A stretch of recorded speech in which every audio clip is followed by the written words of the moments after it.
Operation Sindoor పై social మీడియాలో వివాదాస్పద వ్యాఖ్యలు చేసినందుకు అరెస్టైన శర్మిష్ఠ పనోలికి కలకత్తా హైకోర్టు గురువారం మధ్యంతర బెయిల్ మంజూరు చేసింది.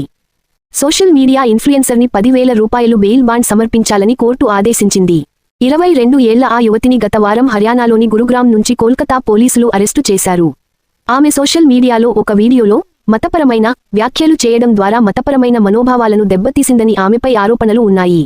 ఆ వీడియోలో ఆపరేషన్ సింధూర్ పై బాలీవుడ్ నటులను విమర్శిస్తూ ఆమె వ్యాఖ్యలు చేశారు. దీనిపై విమర్శలు ఎదుర్కొన్న తర్వాత పనోలి ఆ పోస్ట్ను తొలగించి క్షమాపణలు చెప్పారు. ఈ వారం ప్రారంభంలో కోర్టు పనోలికి మధ్యంతర బెయిల్ నిరాకరించింది. వాక్ స్వాతంత్ర్యం అంటే మరొక వ్యక్తి లేదా సమాజం యొక్క మనోభావాలను దెబ్బతీయవచ్చని కాదు. చూడండి, మనకు వాక్ స్వాతంత్ర్యం ఉంది, కానీ దాని అర్థం మీరు ఇతరులను బాధపెడుతూనే ఉంటారని కాదు. మన దేశం వైవిధ్యమైనది, వివిధ కులాలు, మతాలు మరియు మతాలకు చెందిన ప్రజలతో ఉంటుంది. ఇలా మాట్లాడేటప్పుడు మనం జాగ్రత్తగా ఉండాలి.